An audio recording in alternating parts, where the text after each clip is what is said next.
If you are worried about the cost of living, and let's face it, with inflation going the way that it is, most of us are, I have got some very simple frugal habits that you can adopt right now that will make a fundamental difference to your financial situation without you having to give up on the stuff that you really love. Look, when you hear the F word, you may immediately think boring, or that it means the death of all fun. It does not. Frugality is for everyone, no matter how big or small your income is, no matter what your expenses are. These are the simple frugal habits that have helped transform my financial situation and balance my budget, and I think they will make a difference for you too. First of all, a money mindset reality check. I always thought that frugality would mean like this very dull, pointless, grey, drab existence. Just horrible, basically. But I've learned it's actually about embracing the real joys in your life and giving yourself freedom. Freedom from debt, freedom to make choices about the type of life that you want, and the freedom that comes from the peace of mind of knowing that I can cover all of my bills. And I think it was also important for me when I was very anti-frugal to finally come to the realization that there is no one-size-fits-all version of frugality.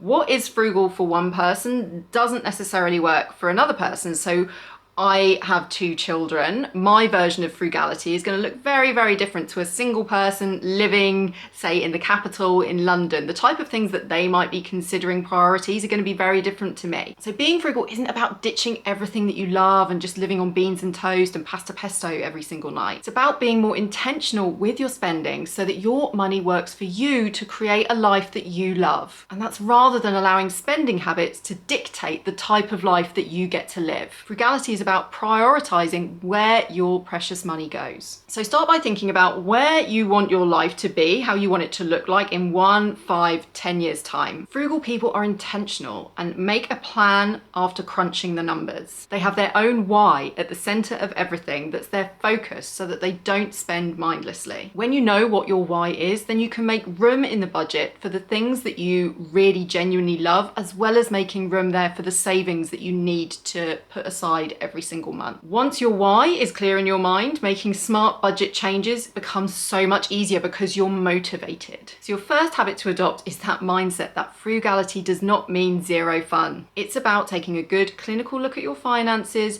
doing the numbers, considering your financial priorities, the stuff that really matters to you, and making a plan that's realistic that you're going to stick to. The next habit is to stop being wasteful. This applies to food, buying new stuff, and energy usage. To be honest, you can apply it to pretty much anything in your life that is costing you money. With food, you need to make a plan to use up every little thing. This is why people, whenever they talk about frugality, meal planning is right at the top there, because once you've made that plan, you're not going to waste the ingredients that you've bought. So say, for example, I buy a bag of roast potatoes. Now, what used to happen is that I would always have a bag of moldy sprouting potatoes at the bottom of a drawer.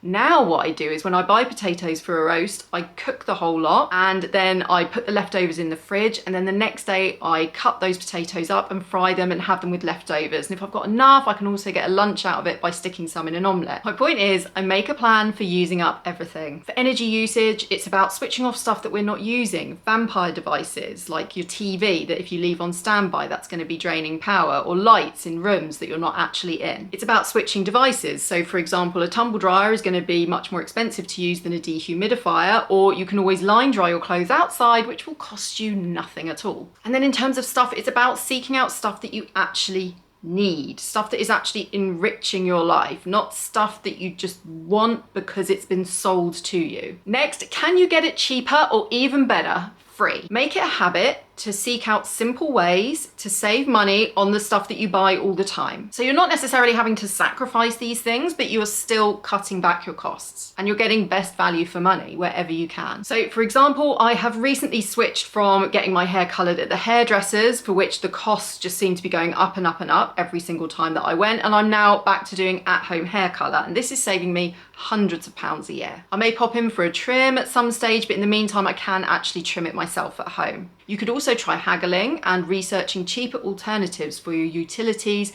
and your subscriptions. So for example, with Sky TV, I once saved us 40% on our regular bill just by ringing them up and saying, look, I don't think this is good value for money for me anymore. I'm thinking about leaving. All of these companies have customer retention teams that want to keep you. They want to keep your regular business. So it's well worth trying. Do repairs around the house yourself wherever possible. I mean, around here, like just a call out to get a plumber to come to the house is like £80. There's normally a YouTube video for pretty much any household job that you can think of. And then find ways to cut costs on the things that you really love. So this is a really, really cool hack that I have only recently stumbled upon, but I absolutely love it. So you can get half price cinema tickets, 2-for-1 cinema tickets, by just spending £1, and that offer then will last you for an entire year.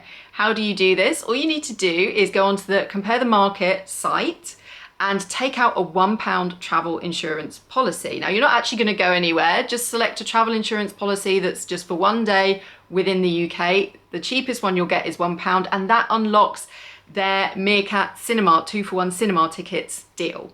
Absolute bargain. If you're someone who goes to the cinema regularly, you love going to the movies, this is a way to halve that cost. If you like going with a partner, it's going to give you 2-for-1 on cinema tickets. Such a bargain. Frugal people practice mindful spending. They understand the difference between wants, the stuff that you really like the look of but you don't actually need, such as the new pair of trainers when you already have 10 pairs, and needs, the stuff that you really need to live. Food, a roof over your head, essential clothing. So stop and wait before any purchase. Always have a cooling off period before you actually buy. It can really help to create a wish list of the things that you think you want. And then you can go back and review that and see, well, what of this do I actually need? Plan your purchases so that you avoid impulse buys. This has helped me so much with my impulse spending. It's saved me hundreds of pounds a year. And all of that ties in nicely with this next frugal habit, which is to embrace minimalism. Now, that doesn't mean that you live in a half-empty house with really barren, tiny furniture and everything is just painted white. That's just the image I get in my head whenever I see the word minimalism. What I mean is that I found that there was a fundamental shift in my spending mindset when I started to embrace living with less. Cut back the subscriptions that you don't really use. I recently got rid of Paramount, and now we've still got Netflix and Prime. It's not that we don't have a whole load of TV to watch. We've learned some new recipes so that we can do our favorite takeaways from home. It's like less than a quarter of the price of getting it sent to us from a restaurant or a takeaway. Reuse stuff rather than throw it away. Unsubscribe from brands that give you a heavy sell that really, really tempt you to get more stuff that you don't really need. Spend less time on social media so that you're not tempted to fill your house with stuff. The message that we get from social media is very much, this will make your life better, this will give your life meaning, and really it's all just empty, kind of worthless material stuff that isn't actually going to make a fundamental difference to your life. And probably if you wrote yourself a list of the things that are truly important to you, are those things going to be on the list? Probably not. And actually that list is largely going to contain the names of the people in your life that you really love. So what do I spend my money on? The thing that gives me zero guilt when I buy it is brand new books for me or brand new books for the kids. Now, I'll only buy something new once I've finished what I was already reading. I think reading just has so many benefits for all ages that it's just something that I just have zero guilt with buying new books at all. The other things I am happy to spend my money on are experience for my kids. I'm also happy to spend more money on food so that we're eating healthily fresh food. So getting fresh fruit for my kids and also fresh ingredients so that I can cook nice healthy meals that they enjoy. Another frugal habit that I have adopted is to take the emotion out of buying and instead practice mindful spending. And this just means you're more conscious of every single purchase. You don't have to meditate over every single purchase. Whenever I see the word mindfulness, I always think of meditation for some reason. This doesn't mean you're meditating over every single purchase. What it means is you're breaking the habit of buying to reward yourself, to give yourself a boost, to give yourself a treat, reward yourself at the end of the difficult week, or buying when you're bored. That was one of my biggest triggers, was online shopping when I was really bored and fed up. When you remove that emotion from buying, from shopping, you're far less susceptible to impulse purchases. So if spending is fulfilling some kind of emotional need for you, or there's an emotional trigger, take a step back and try and identify that habit and see if there's something else you can do instead of shopping, so that your purchases are being made in a considered way rather than in a snap. I just had a really bad day. I really deserve to buy myself that new coat. Do a regular stock check. Do you ever buy something and then you bring it home and then you look in the drawer or you look in the wardrobe and you're like, I have got at least 2 of these that are pretty much exactly the same. And it's actually just useful to go through your home every now and then and look at all the toys, all the clothes, all the gadgets, all the stuff in the kitchen, the food, and just take a stock check and just see what you have. And some of the stuff that you don't need can be sold for cash. And it lets you know what you have so you don't double up. It's all about simplifying your home. So one thing that I used to always do is buy new storage to cope with the stuff. And then that would get filled. And so then you'd have more stuff, and then you'd have to buy another piece of furniture to store it all. And actually what I needed to do was get a handle on the chaos rather than trying to contain the chaos with more chaos. Much better to take it down to the basics of the stuff that you really need, that your kids actually play with, that you actually wear, the stuff that really adds value to your life. So have a really good declutter and put things into different piles. Have a keep pile, a store pile, a donate pile, and a sell pile. So a simpler life is not any less rich. It's actually more joyful because you're really clear on your priorities and you embrace the things that you love instead of the chaos of stuff. And my final frugal habit is to be in it for the long haul. It is a marathon, not a sprint. Changing habits that are really like embedded in your day-to-day life is really hard. I have found it so hard to do, and I still have little setbacks. The thing is, if you look at it and take a really long view of what it is that you're trying to achieve, as well as make a plan for how you're actually going to do it, you're far more likely to succeed, and the habits kind of fall into place with that.